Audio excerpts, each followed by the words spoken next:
Hello there and welcome to Tom's Warhammer Minis. In this video I'm taking on the Sigmarite Dais as part of the classic Age of Sigmar scenery that was part of last year's Made to Order. It's great, it's fantastic, it's huge. For me, painting scenery like this is highly therapeutic and highly enjoyable. Stick an audio on, stick a film that you love on that you know really well, and it's absolute pure pleasure. In this guide I'm covering the box art colours that we see. It's done in contrast, it's done in shade, there is a few metallics too. It's simple, it's quick, it's easy to follow, and it just looks fantastic. So grab your paints and your brushes, let's get hot. And we're beginning with the Sigmarite Dais. It is absolutely huge, a colossal piece of awesome Age of Sigmar scenery that came out in a recent Made to Order. So we're going to cover the colours matching the box art as much as possible in the easiest way possible too. So essentially it'll be a nice paint job where if you've got a whole day to yourself, you can get this kind of scenery painted up in a day or as quick as you can. So to begin with, the model I'm showing here, all completely put together, it is fully primed in white scar. It's going to be a bit hard to show all of it in the sense of the shadows and stuff because it is so huge. I've got no real other place to fit it in. So with it primed, let's talk that first colour, the sandstone. It's not quite complete yet. I'm going to add a shade to it next, but the colour here is going to be Skeleton Horde. But with such large flat surface areas, we're going to get a lot of pooling. I am thinning this down. So this is a pure one-to-one mix of Skeleton Horde and Lahmium Medium. The Lahmium Medium is really going to help with the flow here. Essentially, when we're applying it, I've used a medium-sized base brush, and it's a pretty old battered brush. You know, the bristles are good, it does the job. Are they perfect? No, it's old and battered. But when we're doing the brush strokes, be as gentle as you can. In a sense, even though we need to be quick, we don't need to be super quick because the Lahmium Medium is going to help with the flow. But gentle brush strokes just help keep the flow of the paint really smooth and neat. So to give you an idea, I'm using the Citadel Skull palette. I'm using the biggest section here. I filled it over 2 times in that one-to-one mix. That's how much you're looking for to cover every single area to match the box art. So take your time. I'm doing it step by step by step, following it along. You've got the top section literally working from recess to recess. It really is nice and simple. So get that done. Nice and simple. You've got the statue obviously at the back. I'll show you the other side. The entire back is covered too. Let that dry and we'll move on to the next step. Next up, we're gonna go over all that Skeleton Horde again, this time using a shade paint. Exactly the same principle. We're doing gentle brush strokes, going from recess to recess, taking it one section at a time. One thing before we go on to what the colour is, just be careful where the hammer is. That is where the real pooling is going to happen. I did get a bit of pooling here. Essentially what I've done is I've applied a second layer that's just as heavy, and I've kept it at that sort of vertical angle where the surface is completely flat in terms of gravity, just so it can just pool all over, if that makes sense. But the rest of it is pretty much fine, bog standard, and little mistakes we can easily fix with dry brushing and turn it into kind of chipping, terrain features, you name it. Any mistake is just another potential advantage. The colour here for the shade is Seraphim Sepia, and once again I am thinning this down in a one-to-one mix with Lahmium Medium to really help with the flow. It's quite an intense paint, it's really awesome, creates this sandstone vibe, but we don't want it in its pure form. We need that flow and concentration to help, especially in a large surface area like this. So once again, covering all the Skeleton Horde details in that shade paint. So take your time, be patient. We're talking once again the same amount roughly in terms of mixes. So that big sort of section I showed you on the Citadel Skull palette, 2 loads of that is pretty much what you're going to need to cover all of this. So get all that done, let it dry, and then we'll move on to the grey parts. Next up for our Sigmarite Dais, we're going to do all of the base coat grey colour. So nice and simple, we're going to talk first where this is. Obviously using the box art as reference. So you've got the main circle part here. We're not doing these circles. They are going to be in black and metallic detail colours, but if we accidentally catch them, it's not the end of the world. The details we need to avoid is the twin-tailed comets that are in the skeleton horde. So that's that section. You've got the main rock where the statue is on, and then you've got all the square-based columns, you know, the support parts where the columns are stood on. So nice and simple. That's where we're painting it. Let's talk the colour mix. It is going to be Basilicanum Grey. So we're going to take this, but it's quite dark in its purest form. We need to thin this down rather heavily. So this time we're taking 1 part of Basilicanum Grey and 4 parts of Lahmium Medium into a palette. Roughly in that big section that I've been using so far, we're talking roughly half of that filled up in that 4-to-1 mix. And when we're applying it, don't overload the brush. If you do, it's going to come very darkly onto the sort of area. We want to paint it, and when you paint it on, it should be this consistency that you're seeing on the camera. Essentially, if you put too much on the brush and it's too dark, just quickly move the paint around until you get this consistency. The Lahmium Medium with that much in it is going to really help create that flow of paint, thin it down, so if you do overload it and move it around, you'll easily get this consistency in next to no time at all.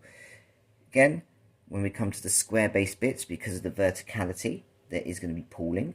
The easiest way to do this, once again, just gentle brush strokes. It really works wonders here. So, get all of that done. For me, it's quite flat looking. I want to add a bit more depth and definition to it, so we're going to do a shade paint over the grey, just like we did with the skeleton horde. So we know the drill now. We want to add a shade paint to all of that grey that we've just done. The colour I'm using here is Nuln Oil. Once again, I want a nice smooth coverage. So this is going to be a 1-to-1 mix with Lahmium Medium, the exact same amount that you'll need to do the Basilicanum Grey. Probably just a little bit less, because obviously shade paints flow a lot quicker and a lot smoother, and all that base coating is already done. But you've got a rough idea of the amount you need. Once again, these areas, we're going to paint in Black Templar, we're going to paint in metallics. If you catch them, no big deal. It really is simple. The only areas you want to be careful of are these side bits here, just because, you know, the paint's going to pull. And the main bit there, obviously. But just keep an eye on the flow of the paint. You've got the kind of idea now. Get all of that done, let it dry, and we'll move on to our black details. Next up, we're going to base coat all of our black details. So to begin with, the colour is Black Templar. Nice and simply, we're not thinning this down, we're taking this in its purest form and painting it straight over. If it pulls in certain areas, not a problem. If it doesn't pull in other areas, great. We're just adding to that texture of the model in the sense of a weathered surface. So, things to note, you've got all these black circles going around. Nice and simple. You've got the main big circle here.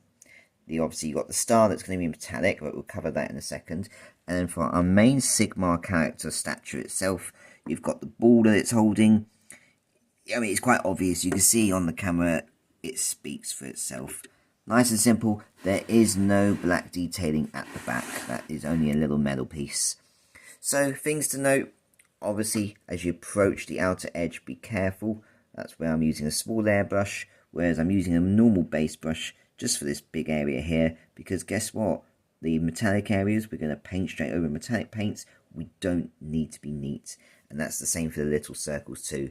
So, get all of that done, and we'll move on to highlighting all of those details in one dry brush. Next up, we're going to highlight all of those details that we've painted so far. Now, the beauty of scenery, we want to keep things simple. Simpler than they are, as equally awesome as they are. In the end of the day, people's focus is going to be, oh, that looks nice, but it's going to be your models. That's the real priority there. So I'm taking Pallid Witch Flesh. We're treating this as a dry brush, and I've used a medium dry brush here. We don't need to hit every surface. A lot of this is flat. So for instance, we're not going to be edge highlighting all of these panels. If you want to, go for it. But we can dry brush the Black Templar, particularly this area here. We can hit all of our Basilicanum Grey sort of slabs here, but the real focus is the skeleton horde details. And when I say that, I'm talking about the steps. I'm talking about the big edges that we see here, and then you've got the main statue itself. Nice and simple. You don't have to go overboard just to catch as many surfaces. In most cases, it's going to be very subtle. it will stand out ever so slightly. It just provides a fine highlight, especially on those steps. So get that done, shouldn't take more than 10 minutes, and we'll move on to the next step. Next up, we're going to do all of the gold details. This is the base coat, the shade, and the highlight. And just to be frank, this is where it gets time consuming, a little bit tedious, but worthwhile getting it right. In the sense, it's not hard. It's really straightforward. It's classic painting here. It's just time consuming. That's the only problem with such a large model. Now, let's talk the colours. We're keeping things nice and simple. Retributor Armour as the base coat. For our shade, I want something that's mid-tier brown to show age, but not too dark. And the colour I've used here is Targor Rageshade. It's that perfect in-between Agrax and Reichland, where it's showing a bit of age, showing that brown, but it's not too intense. For our highlight, we're keeping things simple with a dry brush. And I've gone with Auric Armour Gold, just because I want a little bit of a shine, but I still want to keep that age of the shade paint. So details are quite obvious. You've seen all of that on the base there. Obviously at the front, you've got all of this symboling here, and that's the same on every single one, as you can see. Turn around on the statue, it's quite simple. It's all the iconography. You've got the little symbol emblem crown bit, you've got these bits, nice and simple. You've got what I call the windowsills, nice and simple there.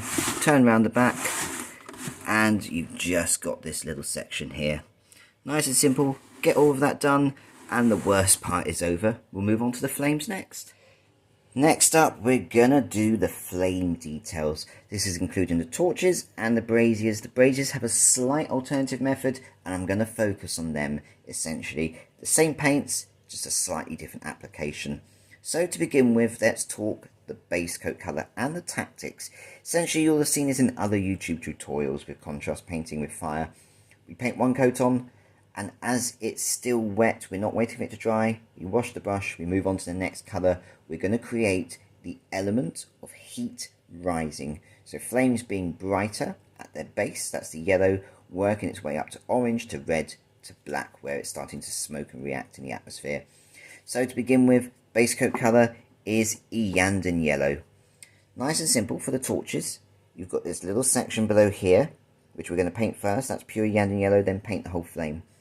Focusing on the brazier, paint the whole flame, including the coals at the bottom. Now, while it's still wet, wash your brush, move on to Gryph Hound Orange. This is our mid-tone tier of heat. Starting at the top, paint the Gryph Hound Orange all the way, 2/3 of the way down, both sides. Nice and simple, covering that top 2/3. The gravity and the fact that the paint's still wet will help create a natural blend. Wash your brush. Next colour is Blood Angel's Red. This, again, while it's still wet on the top, this time going 1/3 of the way down, both sides. This is creating the hotter element of the flames. Wash your brush, and then for the final part, we're taking Black Templar, and this is just for the tips to create the aspect of the flames becoming smoke. Nice and simple, take your time, and do that on every single flame. Now, this is where things get a little bit different. We're going to let it completely dry now. We're going to take Black Templar once again, and this is just going straight over the coals. So the coals will be Iyanden Yellow still. We're just painting it straight over, a nice even layer. The yellow still shows through, you can kind of see it there on the camera, but it creates the illusion that it's black, but the aspect of it being hot with the flames. Let that dry completely, and then for every single flame we're going to help create a natural transition between all three colours, because there's some areas they're going to dry and it's not going to look quite right. Essentially, this is this Fuegan Orange shade paint. We're just painting this over all of the flames, the black, the red, the orange, the yellow, straight over the top, and it's just going to create a nice warm tint to all of that work that we've just done. With that, the flames are complete. All we got left to do is our silver metallic details. Next up, it's time to finish off the model with our last remaining details. So this is all that we have remaining to paint, is the metallic silver details. So it's all the metallic work around the torches, the braziers, and then finally you've got the iron halo of the statue itself. Really nice and simple. We're just going to quickly go over the colours. Base coat, Iron Warriors. It's nice, it's dark, it means the highlights are much more vivid. To shade, I kind of want to go opposite all those flame colours, so we're going Drakenhof Nightshade, being a blue shade, opposite in the colour wheel, and it's a lot darker than Nuln Oil. Works really nicely as well, sort of reflecting off that black Templar. Let that all dry, and then finally the highlight is a simple dry brush, once again of Stormhost Silver, just gently catching all of those edges. And with that done, the model is complete. It really is a fantastic piece of scenery. I absolutely love it. Very big too, but it's just nice, classic and simple, and just relaxing to paint. Now if this video has helped you, then do please give it that all important like. Share it, because others who are trying to paint this and want similar style things, it helps them. It gives them a quick, easy, simple colour scheme and a rundown of how to do it. And finally, if you haven't subscribed, please do consider, because that helps the channel to grow. The more it grows, the more I get to continue supporting you, the awesome Warhammer community. So, until the next video, do look after yourselves, and happy hobbying.